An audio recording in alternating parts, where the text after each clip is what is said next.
नमस्कार दोस्तों, आप सभी का स्वागत है आपके अपने चैनल द जीनियस स्टडी पर। दोस्तों, आपके लिए स्पीडी सामान्य दिन बुक का वीडियो लेकर आ रहा हूँ। उसमें आज पार्ट 40 है। इससे पहले मैं इसका 39 पार्ट बना चुका हूँ। उस सब वीडियो को डिस्क्रिप्शन में दे लिंक पर जाकर देख सकते हैं। दोस्तों, आपसे एक रिक्वेस्ट है कि अगर आप इस चैनल पर नए आए हैं तो चैनल को सब्सक्राइब करके बेल आइकन को बस दबा दें, जिससे कि नए नए नोटिफिकेशन आपके पास पहुँच सके। तो बिना समय बर्बाद किए हुए वीडियो को स्टार्ट करते हैं। इस पार्ट का पहला क्वेश्चन है, सिंधु घाटी सभ्यता 2500 ईसा पूर्व के पास थी। सिंधु घाटी सभ्यता कब से कब तक है? 2500 ईसा पूर्व के पास है।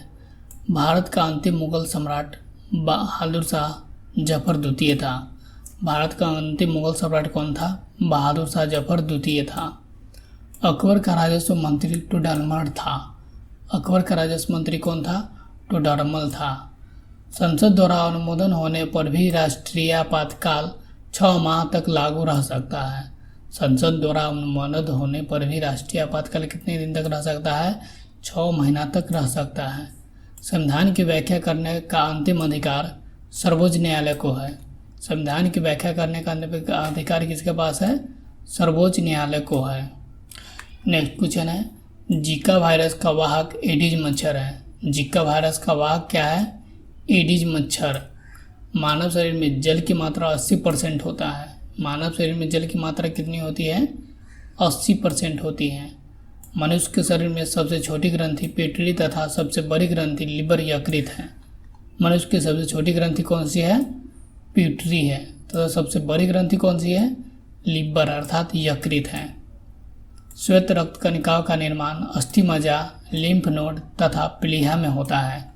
श्वेत रक्त कण का निर्माण कहाँ होता है? अस्थि मज्जा, लिम्फ नोड और प्लीहा में होता है। एयर इंडिया में विमान चालक बनने वाली पहली महिला सौदामिनी देशमुख है। एयर इंडिया में विमान चालक बनने वाली पहली महिला कौन है? सौदामिनी देशमुख है। नेक्स्ट क्वेश्चन है, हिमालय के सर्वोच्च शिखर माउंट एवरेस्ट की ऊंचाई 8,850 मीटर है। हिमालय के सर्वोच्च शिखर माउंट एवरेस्ट की ऊंचाई कितनी है? 8,850 मीटर। भारत की सबसे लंबी नदी गंगा तथा चौड़ी नदी ब्रह्मपुत्र है। भारत की सबसे लंबी नदी कौन सी है? गंगा। तथा सबसे चौड़ी नदी कौन सी है? ब्रह्मपुत्र। वन महोत्सव की शुरुआत 1950 ईस्वी में के एम मुंशी ने की थी। वन महोत्सव की शुरुआत किसने की थी? 1950 ईस्वी में के एम मुंशी ने की थी। अटकामा मरुस्थल दक्षिण अफ्रीकी देश चिली में अवस्थित है। अटकामा मरुस्थल कहाँ स्थित है? दक्षिण अफ्रीकी देश चिली में स्थित है। नेक्स्ट क्वेश्चन है, 180 डिग्री देशांतर रेखा को अंतर्राष्ट्रीय तिथि रेखा कहा जाता है। 180 डिग्री देशांतर रेखा को क्या कहा जाता है? अंतर्राष्ट्रीय तिथि रेखा कहा जाता है। इंसुलिन हार्मोन रक्त में ग्लूकोज शर्करा की मात्रा नियंत्रित करता है। इंसुलिन हार्मोन रक्त में ग्लूकोज शर्करा की मात्रा को नियंत्रित करता है। पृथ्वी के विषुवत रेखा पर सूर्य का प्रकाश सर्वदा समान होता है। पृथ्वी की विषुवत रेखा पर सूर्य का प्रकाश सर्वदा समान होता है। नेक्स्ट क्वेश्चन है, जब राष्ट्रपति उपराष्ट्रपति दोनों का पद रिक्त हो तो भारत के मुख्य न्यायाधीश राष्ट्रपति के रूप में कार्य करता है। जब भारत के राष्ट्रपति उपराष्ट्रपति दोनों का पद रिक्त हो तब कौन राष्ट्रपति के रूप में काम करेगा? मुख्य न्यायाधीश। साइलेंट वैली मौन घाटी केरल में है। साइलेंट वैली जिसको मौन घाटी भी कहा जाता है किस राज्य में है? केरला में है। हुंडरू प्रपात स्वर्ण रेखा नदी रांची पर बना गया है। हुंडरू प्रपात कहाँ है? स्वर्ण रेखा नदी पे, जो कि रांची में है, वहाँ पे बनाया गया है। यूनेस्को कलिंग पुरस्कार प्रदान करता है। कलिंग पुरस्कार कौन प्रदान करता है? यूनेस्को। अंतरिक्ष में प्रवेश करने वाली प्रथम महिला वेलेंतिना तेरेस्कोवा थी। अंतरिक्ष में प्रवेश करने वाली प्रथम महिला कौन थी? वेलेंतिना तेरेस्कोवा। नेक्स्ट क्वेश्चन है, असत्य फल अंडाशय एवं फूल के अन्य भाग से तथा सत्य फल केवल अंडाशय से उत्पन्न होता है। असत्य फल अंडाशय एवं फूल के भाग से तथा असत्य फल केवल अंडाशय से उत्पन्न होता है। गुप्त वंश साहित्यिक कृति के संरक्षण के लिए विख्यात है। गुप्त वंश किसके लिए विख्यात है? साहित्यिक कृति के लिए विख्यात है। डर्मेटोलॉजी त्वचा एवं इसकी बीमारियों का अध्ययन है। त्वचा एवं इसको बीमारियों का अध्ययन को क्या कहा जाता है? डर्मेटोलॉजी। मदर टेरेसा विश्वविद्यालय कोडाइकनाल तमिलनाडु में स्थित है। मदर टेरेसा विश्वविद्यालय कहाँ पे स्थित है? कोडाइकनाल तमिलनाडु में स्थित है। नेक्स्ट क्वेश्चन है, वास्को डी गामा 1498 में कालीकट पहुंचा था। वास्को डी गामा कब कालीकट पहुंचा था? 1498 में। अल बरूनी महमूद गजनवी के शासनकाल में इतिहासकार था। अल बरूनी किसके शासनकाल में इतिहासकार था? महमूद गजनवी। पंडवानी छत्तीसगढ़ में प्रचलित लोक नृत्य हैं। पंडवानी कहाँ की लोक नृत्य है? छत्तीसगढ़। अष्टछाप के संस्थापक स्वामी विट्ठल नाथ थे। अष्टछाप के संस्थापक कौन थे? स्वामी विट्ठल नाथ थे। नेक्स्ट क्वेश्चन है, लॉ ऑफ फ्लोटिंग सिद्धांत की खोज आर्किमिडीज ने की थी। लॉ ऑफ फ्लोटिंग सिद्धांत की खोज किसने की थी? आर्किमिडीज ने की थी। भारत के किसी राज्य की राज्यपाल बनने वाली पहली महिला सरोजिनी नायडू उत्तर प्रदेश थी। भारत के किसी राज्य की राज्यपाल बनने वाली पहली महिला कौन थी? सरोजिनी नायडू उत्तर प्रदेश थी। बाल स्ट्रीट न्यूयॉर्क में स्थित स्टॉक एक्सचेंज है। बाल स्ट्रीट कहाँ पे स्थित स्टॉक एक्सचेंज है? न्यूयॉर्क में स्थित स्टॉक एक्सचेंज है। अलाउद्दीन खिलजी ने मूल्य नियंत्रण नीति सैनिकों को भले के लिए लागू की थी। अलाउद्दीन खिलजी ने मूल्य नियंत्रित नीति सैनिकों को भले के लिए लागू की थी। नेक्स्ट क्वेश्चन है, भारतीय civil service ICS Lord Cornwallis के समय में चालू हुआ था। भारतीय सिविल सर्विस ICS किसके समय में चालू हुआ था? लॉर्ड कॉर्नवालिस के समय में चालू हुआ था। रचना यामा के लिए महादेवी वर्मा को ज्ञानपीठ पुरस्कार मिला था। महादेवी वर्मा को किस लिए ज्ञानपीठ पुरस्कार मिला था? यामा की रचना के लिए। अवध के अंतिम नवाब वाजिद अली शाह थे। अवध के अंतिम नवाब कौन थे? वाजिद अली शाह थे। महेश्वर अहिल्याबाई होलकर की राजधानी थी। महेश्वरी किसकी राजधानी थी? अहिल्याबाई होलकर की राजधानी थी। शरीर का सबसे बड़ा ग्रंथि यकृत है। शरीर का सबसे बड़ा ग्रंथि कौन है? यकृत है। गोवा का 25वां राज्य, गोवा भारत का 25वां राज्य, गोवा भारत का कैमा राज्य है? 25वां राज्य। नेक्स्ट क्वेश्चन है, ऑल इंडिया रेडियो की स्थापना 1936 ईस्वी में हुई थी। ऑल इंडिया रेडियो की स्थापना कब हुआ था? 1936 में। आराम हराम है का नारा जवाहरलाल नेहरू ने दिया था। आराम हराम है का नारा किसने दिया था? जवाहरलाल नेहरू ने। भारत में टेलीविज़न कार्यक्रम का प्रसारण 1959 ईस्वी से हुआ। भारत में टेलीविज़न कार्यक्रम का प्रसारण कब से हुआ? 1959 ईस्वी से। नोबेल पुरस्कार 1901 ईस्वी में प्रारंभ किया गया। नोबेल पुरस्कार कब से प्रारंभ है? 1901 ईस्वी से प्रारंभ। नेक्स्ट क्वेश्चन है, मनुस्मृति सबसे प्राचीनतम स्मृति है। सबसे प्राचीनतम स्मृति कौन है? मनुस्मृति है। वंदे मातरम बंकिम चंद्र चटर्जी ने लिखा था। वंदे मातरम किसने लिखा था? बंकिम चंद्र चटर्जी ने लिखा था। संविधान के अनुच्छेद 25 से 28 तक धर्म की स्वतंत्रता से संबंधित है। संविधान का अनुच्छेद कितना से कितना तक धर्म की स्वतंत्रता से संबंधित है? 25 से 28 तक।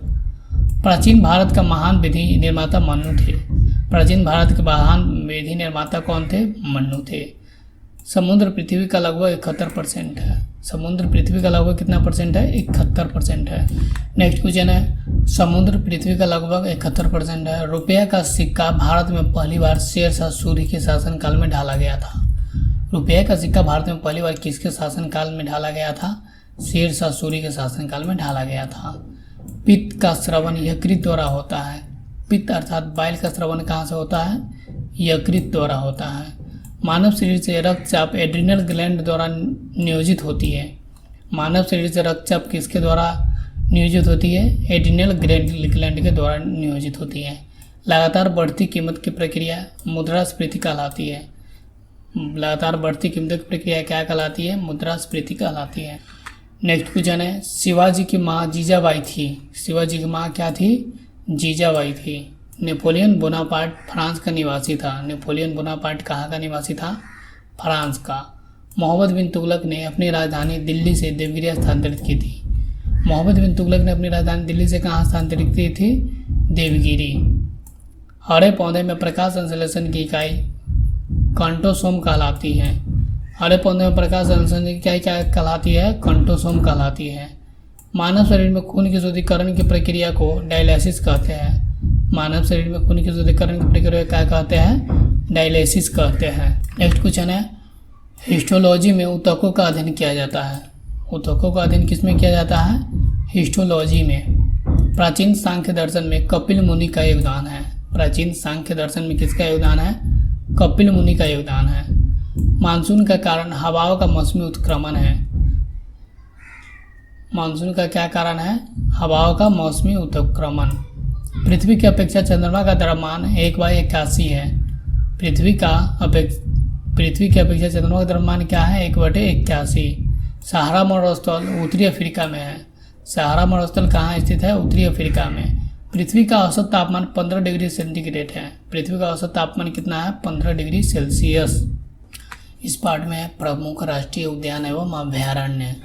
राष्ट्रीय उद्यान या अभयारण्य और राज्य। जिम कॉर्बेट राष्ट्रीय उद्यान उत्तराखंड में है। जिम कॉर्बेट राष्ट्रीय उद्यान कहाँ है? उत्तराखंड में। कान्हा किसली राष्ट्रीय उद्यान मध्य प्रदेश में है। कान्हा किसली राष्ट्रीय उद्यान कहाँ है? मध्य प्रदेश में।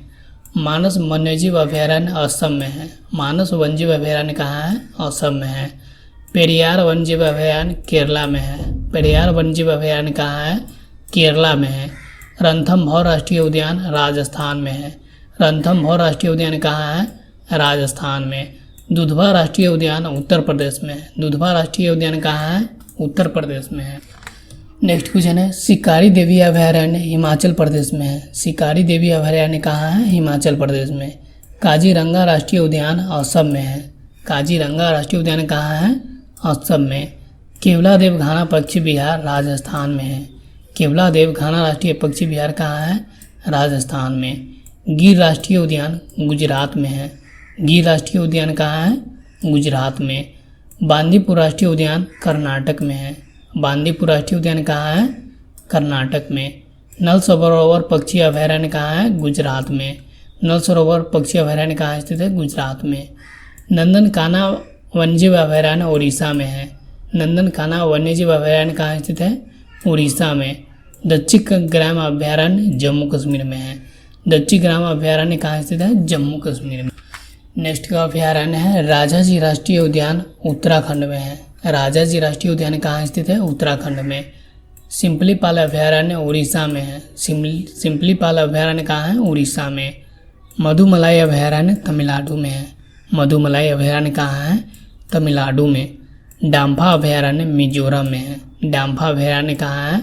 मिजोरम में है। नागरहोल राष्ट्रीय उद्यान कर्नाटक में है। नागरहोल राष्ट्रीय उद्यान कहाँ है? कर्नाटक में। सुंदरवन राष्ट्रीय उद्यान पश्चिम बंगाल में है। सुंदरवन राष्ट्रीय उद्यान कहाँ है?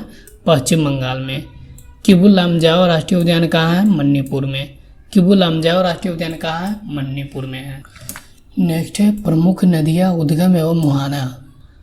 नदियाँ उद्गम और मुहाना।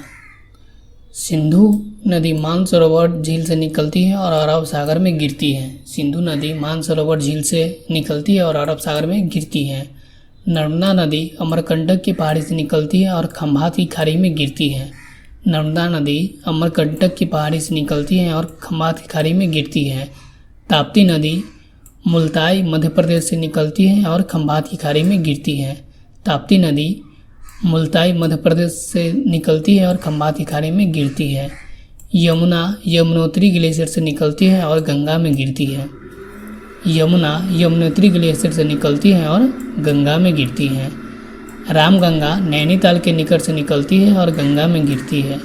रामगंगा नैनीताल के निकट निकलती है और गंगा में गिरती है। गंडक नेपाल से निकलती है और गंगा में मिल जाती है। गंडक नेपाल से निकलती है और गंगा में मिलती है। नेक्स्ट नदी है कोसी। सप्तकोसी नेपाल से निकलती है और गंगा नदी में मिल जाती है। कोसी सप्तकोसी से नेपाल से निकलती है और गंगा में मिल जाती है। सोन नदी अमरकंटक की पहाड़ी से निकलती है और गंगा में मिल जाती है। सोन नदी अमरकंटक की पहाड़ी से निकलती है और गंगा में मिल जाती है। ब्रह्मपुत्र मानसरोवर झील से निकलती है और गंगा बंगाली खाड़ी में गिरती है। ब्रह्मपुत्र नदी मानसरोवर झील से निकलती है और बंगाली खाड़ी में गिर जाती है। महानदी सिहवा मध्य प्रदेश से निकलती है और बंगाली खाड़ी में गिर जाती है।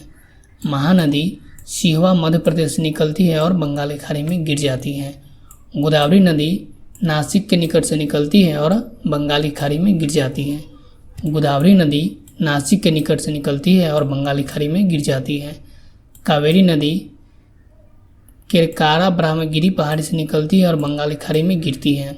कावेरी नदी के किरकारा ब्रह्मगिरी पहाड़ी से निकलती है और बंगाली खाड़ी में गिरती है। गंगा नदी गंगोत्री ग्लेशियर से निकलती है और बंगाली खाड़ी में गिरती है। गंगा नदी गंगोत्री ग्लेशियर से निकलती है और बंगाली खाड़ी में गिर जाती है। चंबल नदी जाना पाव पहाड़ी से निकलती है और यमुना नदी में मिल जाती है। चंबल नदी जाना पाव पहाड़ी से निकलती है और यमुना नदी में मिल जाती है। नेक्स्ट नदी है चिनाब नदी। चिनाब नदी बारालाचा दर्रा से निकलती है और सिंधु नदी में मिल जाती है। चिनाब नदी बारालाचा दर्रे से निकलती है और सिंधु नदी में मिल जाती है। झेलम नदी शेषनाग झील से निकलती है और चिनाब नदी में मिल जाती है। झेलम नदी शेषनाग झील से निकलती है और चिनाब नदी में मिल जाती है। रावी नदी रोहतांग दर्रा से निकलती है और चिनाब नदी में मिल जाती है। रावी नदी रोहतांग दर्रा से निकलती है और चिनाब नदी में मिल जाती है। कृष्णा नदी महाबलेश्वर से निकलती है और बंगाली खाड़ी में मिल जाती है। कृष्णा नदी महाबलेश्वर की खाड़ी से निकलती है और बंगाली खाड़ी में मिल जाती है। लूनी नदी नाग पहाड़ी से निकलती है और कच्छ की रण में लुप्त हो जाती है। लूनी नदी नाग पहाड़ी से निकलती है और कच्छ की रण में गिरती है। ब्यास नदी रोहतांग दर्रा से निकलती है और सतलज नदी में मिल जाती है। ब्यास नदी रोहतांग दर्रा से निकलती है और सतलज नदी में मिल जाती है। सतलज नदी मानसरोवर झील से निकलती है और चिनाब नदी में मिल जाती है। सतलज नदी मानसरोवर झील से निकलती है और चिनाब नदी में मिल जाती है। नील नदी विक्टोरिया झील से निकलती है और भूमध्य सागर में मिल जाती है। नील नदी विक्टोरिया झील से निकलती है और भूमध्य सागर में मिल जाती है। अमेजन नदी लेगो बिलफेरो से निकलती है और अंटार्कटिक में मिल जाती है। अमेजन नदी लेगो विलफेरा से निकलती है और अंटार्कटिक में मिल जाती है। नेक्स्ट नदी है हांगहो नदी। क्युनकुलुन पर्वत से निकलती है और चिहिल खाड़ी में मिल जाती है। हांगहो नदी क्युनलुन पर्वत से निकलती है और चिहिल खाड़ी में मिल जाती है। डेनियम नदी ब्लैक फॉरेस्ट पर्वत से निकलती है और काला सागर में मिल जाती है। डेनियम नदी ब्लैक फॉरेस्ट पर्वत से निकलती है और काला सागर में मिल जाती है। बोलगा नदी ग्लस्टाई पठार से निकलती है और कैप्सियन सागर में मिल जाती है। बोलगा नदी स्लर्डाई पठार से निकलती है, कैप्सियन सागर में मिल जाती है। यांगसी नदी तिब्बत का पठार से निकलती है और चीन सागर में मिल जाती है। यांगसी नदी तिब्बत के पठार से निकलती है और चीन सागर में मिल जाती है। कांगो नदी लुआलिया से निकलती है और अंटार्कटिका में मिल जाती है। कांगो नदी लुआलिया से निकलती है और अटलांटिक में मिल जाती है।